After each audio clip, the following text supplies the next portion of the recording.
busted.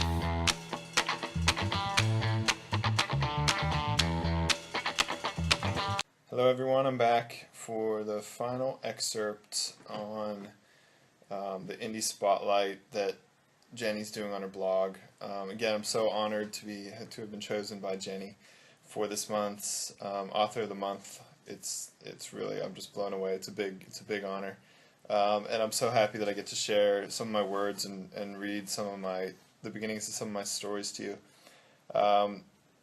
I've been on a bit of a roller coaster for the last couple of years as I've gone from an accountant working in a cubicle, not really enjoying my day-to-day job, to full-time independent author of 14 books now.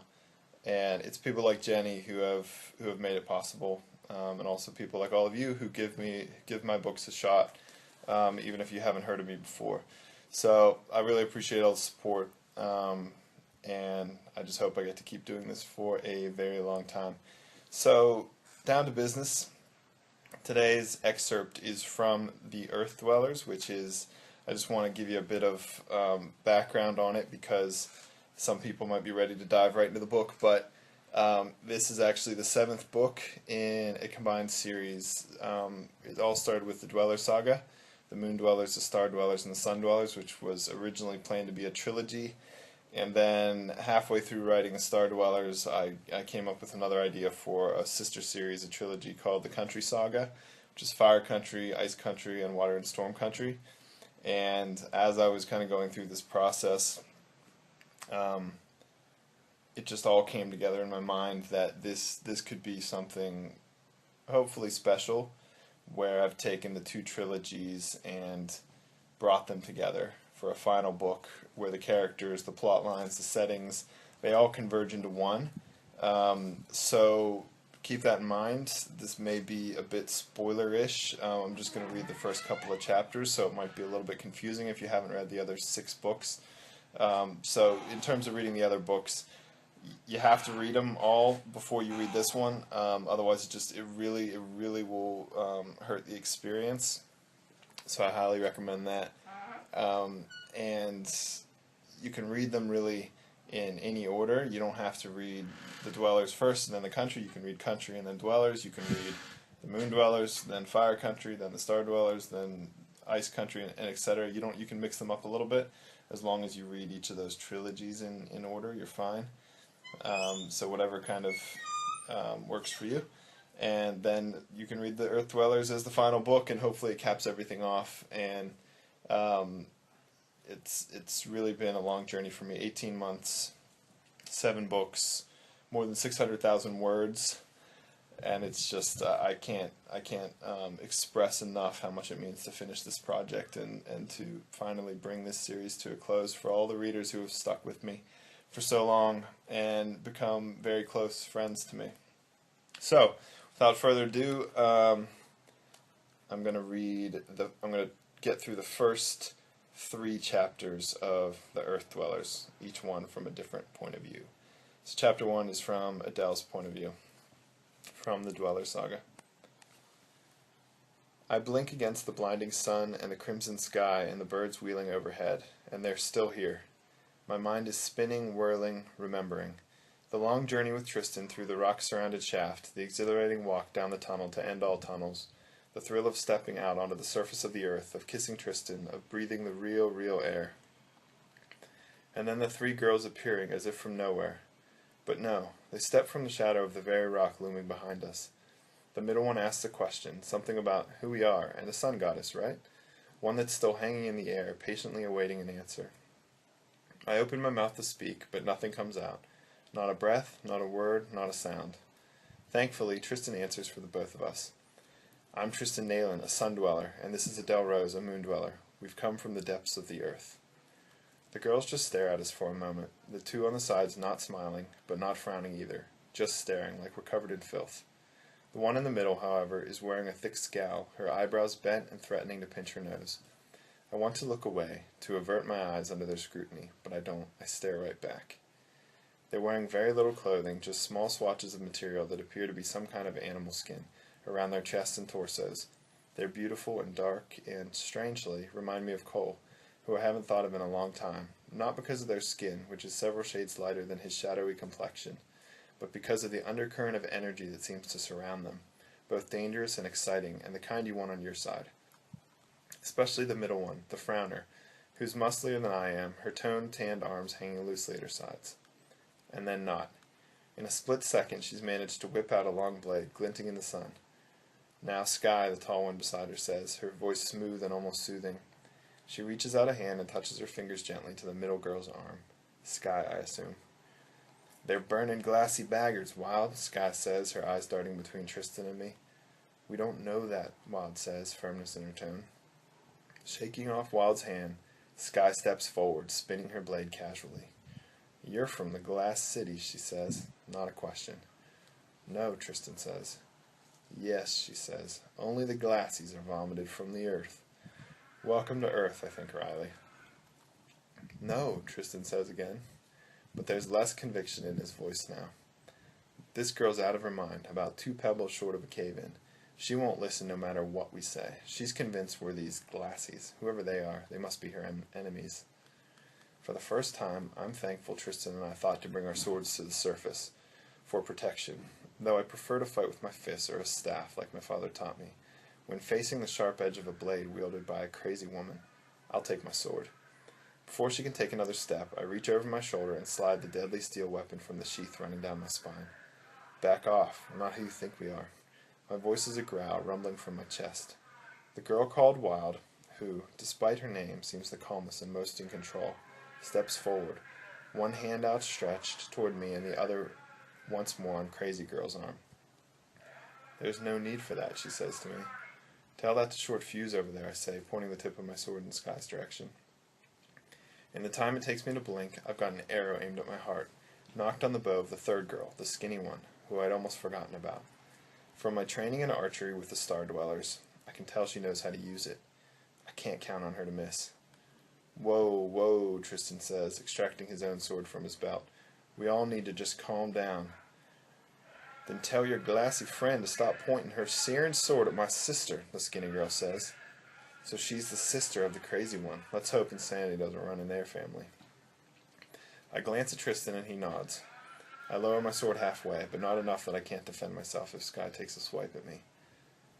"Good, that's a start," Wild says. "Now you, Sky." Sky flashes an annoyed look in Wild's direction, but lowers her blade to the same level as mine.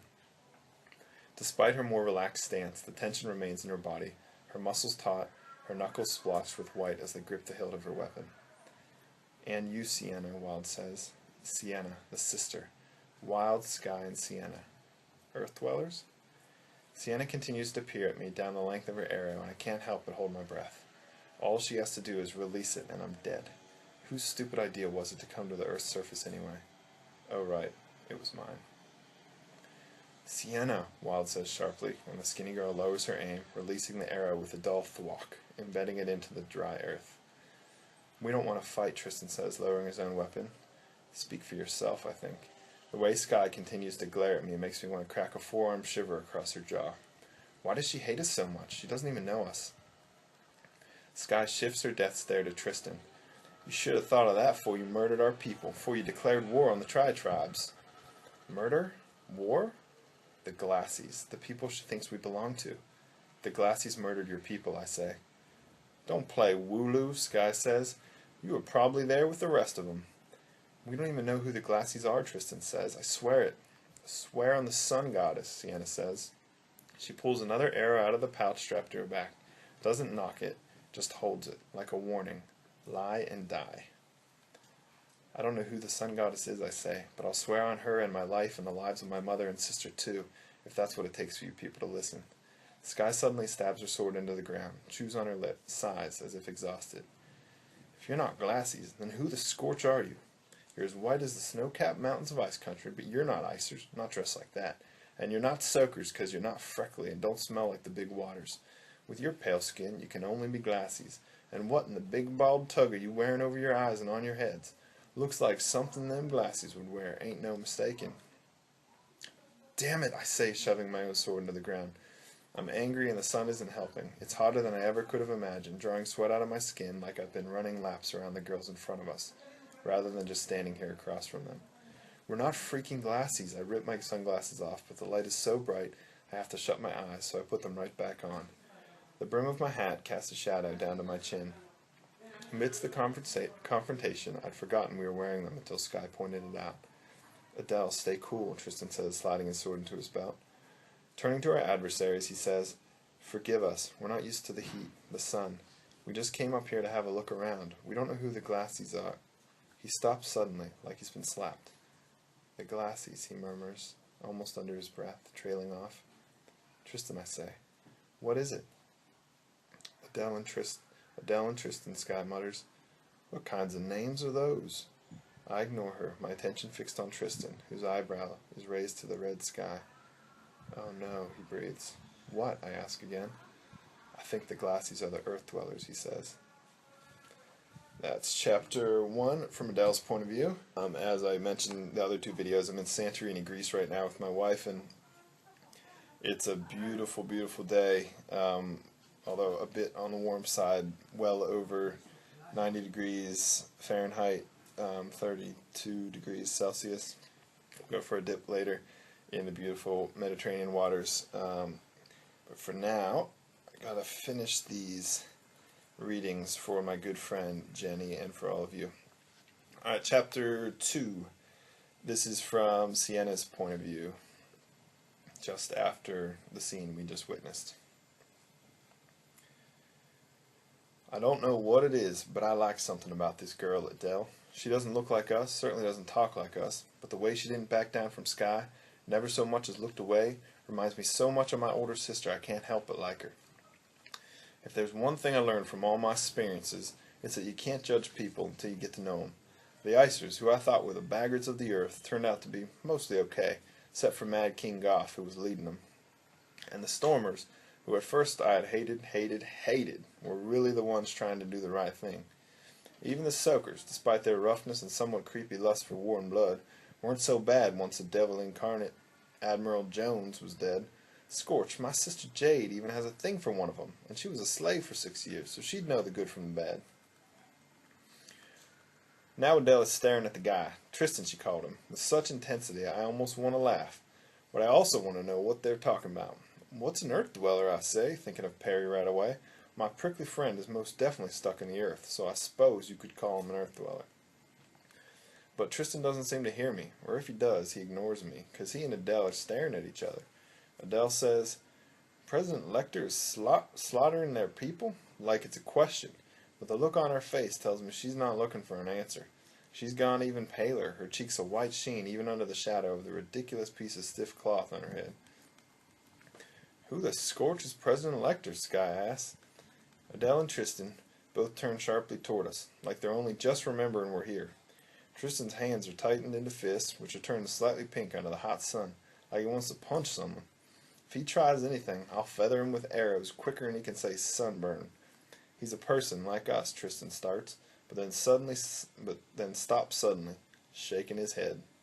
Not like us. Not really. I mean, he's having trouble explaining, which isn't helping the tension in the air. I see Sky pull her sword out of the ground slowly, just in case.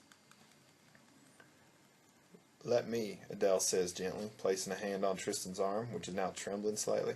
A simple touch, but it speaks so much to me. It's the way I would touch Cirque, the way he would touch me. More than a touch, a feeling. These two mean a great deal to each other. That much is as clear as the cloudless sky above us. Fingers brushing Tristan's skin, Adele says, Do you know of the people living underground? Wild looks at Sky. Sky looks at me. I shake my head, say, All we know is that one day the Glassies popped from the ground. Only they weren't the Glassies, not yet. They were just white-skinned people like you, trying to build shelters. It was a long time ago. They didn't last very long. They weren't used to the air. It's not good air. The guy, Tristan, takes a step back out of the sun, removes his eye coverings. Adele mimics his movements. Her eyes are huge, as big as a full moon, but his are even bigger. What happened next, he asks. I shrug. They came back. Not the same ones, of course. They were dead, but others. More prepared, wearing funny suits. Protected somehow. I wasn't even born, but we all know the history. Over many years they built huge structures, constructed a glass dome over everything. Only once the dome was finished did they stop wearing their funny suits. We don't know for sure, but we think the dome protects them from the bad air. They live longer than we do. Why did they attack you? Adele bursts out, like the question's been pushing against her lips for a while. Wild responds before I can even begin to think of what to say. They're scared of us, because we're different than them. They seared and killed a bunch of us, Sky adds, but not all. They underestimated us. Now we're going to kill them, starting with you. I watch as Adele's fingers tighten around her sword handle. Her face hardens. It's like watching Sky look at her reflection in the watering hole. Sky, Wild says, we should listen to what they have to say. Sky doesn't look convinced, but she relaxes her body a little, as if she's not looking for a fight. But I know better. She's still standing on the balls of her feet, still strung as tight as a bowstring, ready to spring into action if she doesn't like what she hears. My fingers dance along the shaft of the pointer I'm holding to, just in case I have to use it. Turning back to our visitors, Wild says, tell us again who you are, how you fit in with the Glassies. You said you're sun dwellers? Yes. Tristan nods vehemently. Says, yes, one more time. Well, I'm a sun dweller. We live underground. There are 3 layers, sun, moon, and star. Adele is a moon dweller from the middle layer. The deepest are the star dwellers. There's been a massive rebellion. Our people have been fighting, because my father was not a good man, a tyrant. Don't I know the feeling? Our father was a bad man too, selling my younger sister Jade to the soakers in exchange for what he thought was a cure for the airborne disease killing my people. Only he didn't want it for my people, just for himself and a select group of leaders. Not a good man. I don't cry when I remember his death. Killing him's about the only good thing the Glassies have done. And the Glassies? Wild asks. Tristan shifts from one foot to its other. Is he nervous? They used to be sun dwellers, at least most of them. Some of them were moon and star dwellers too. I told you, Sky says. They're the same. They're the enemy. The tension is back in her arms. She lifts her sword. No, Adele says, practically shouting, speaking quickly. None of us knew they'd gone above ground. None of us even knew it was possible. They, the earth dwellers, the Glassies, have cut themselves off from us. We had no idea what they were doing to your people. If you don't believe us, you can try to kill us, but by God, you might die trying. Things are escalating too fast, and I know that look in my sister's eyes. And before I even know what I'm doing, I throw down my bow and jump in front of her, grab her muscly arm, so much stronger than my own, but she don't fight me, don't try to break through, almost like she knew I'd stop her and was only moving forward because she felt like Adele's words required an answer of force.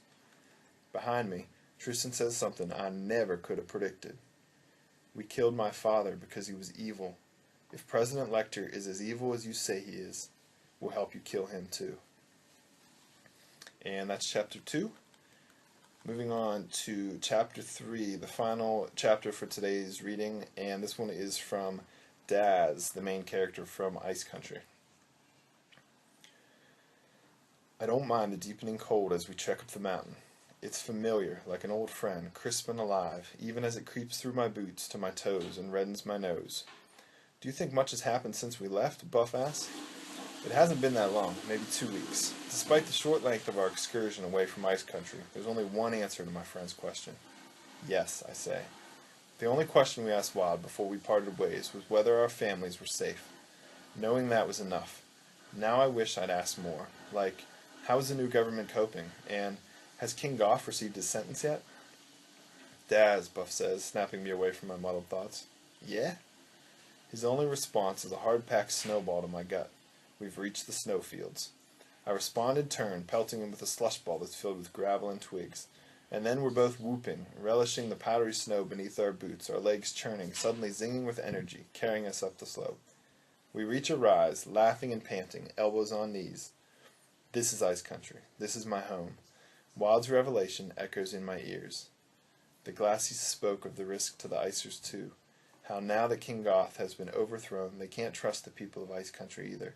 They said they want to cleanse the land from the desert to the mountains to the sea. If the Glassies want to kill us, let them try. We'll fight for our lives the same way I fought for my sister Jolie. They're forcing us into a war. The Icers too. We'll have to stand together. Wild's words grate against my teeth. If it's a war the Glassies want, we'll give it to them. We will stand, we will fight, and we will win. Hey, relax, Buff says, slapping my shoulder. Let's get there first, then we'll think about what has to be done. As usual, my friend is able to read me like a book. Hiding emotions has never been my thing. I flash a false smile and continue on up the mountain. At some point, the snow starts falling, a handful of lazy flakes meandering on a light breeze, painting everything white. We trudge on, the hours falling under the soles of our thick bearskin boots.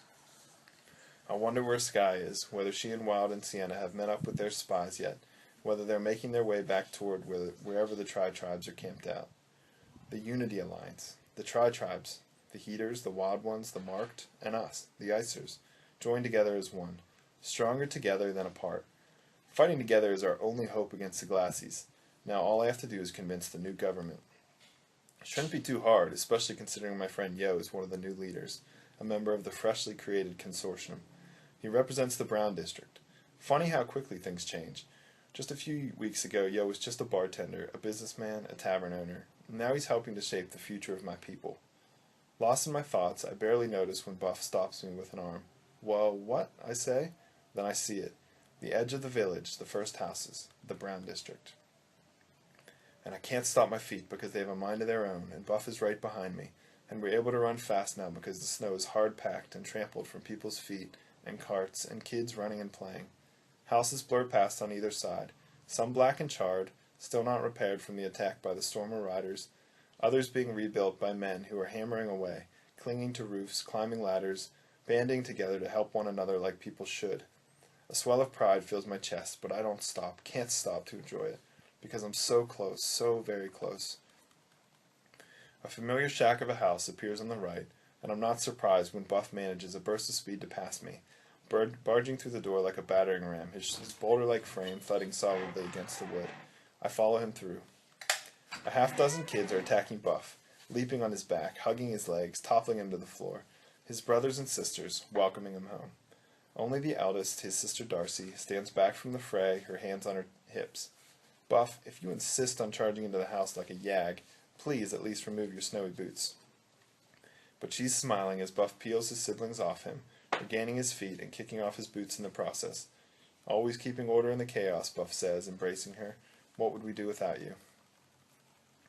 We'd be forced to eat a lot of raw meat, a voice says to my left. Buff's father lifts up off the bed he was sitting on, using a wooden crutch to get his balance. His leg is wrapped tightly with thick cloth. Your sister is every bit as good a cook as your mother was. He hobbles over, nods in my direction. Daz, he says. Sir, I say, good to see you on your feet. Good to see you home, both of you. His voice cracks, and I can see the deep lines of worry on his face. And then Buff's arms are wrapped around his neck, and they're hugging like only a father and a son can hug. A pang of desire hits me in the chest, causing my heart to speed up. I can't hug my father, not where he is, but my mother and sister are waiting, worrying. I can't linger here any longer. Go, Buff's father says over his son's shoulder, and thank you for bringing Buff home to me, he adds, as if I was his sole protector. As I exit into the snow, I call back. He brought me home too, and then I'm running up the hill to the next row of houses, where through the light snowfall I can just make out a familiar house, and then I freeze because, in front of the house, playing in the snow, like she didn't spend a week in bed recovering from a knife wound, like I never left her, is Jolie, building a man out of snow. And then, as if sensing my presence, she turns, her nose red and her eyes clear and bright. Her face lights up in a smile that's bigger and wider than all the countries of the earth. Her legs pump as she runs toward me, and as I crouch down, and then they wrap around my waist as she slams into me. I pick her up and spin her around and around and around as she peppers my face with kisses and says, I knew it. I knew you'd come back. Alright, that is it. Those are the first 3 chapters, one from each of the main characters' perspectives. Although there may be a few more points of view before the book is over because there are so many characters in the book. A couple of cameos. You'll definitely see some of your favorites come back, particularly Perry the Prickler, who has received probably more attention than he deserves, but which he certainly enjoys. So I hope you enjoyed that excerpt, the first 3 chapters of The Earth Dwellers, as well as the excerpts from The Moon Dwellers in Fire Country, which I did a bit earlier. And I just want to thank Jenny again for having me on her blog as her September Author of the Month. I'm just blown away that she would choose me. So thank you so much, Jenny, and thanks to all your readers for sticking around. All the best, take care, and happy reading. Bye. Busted!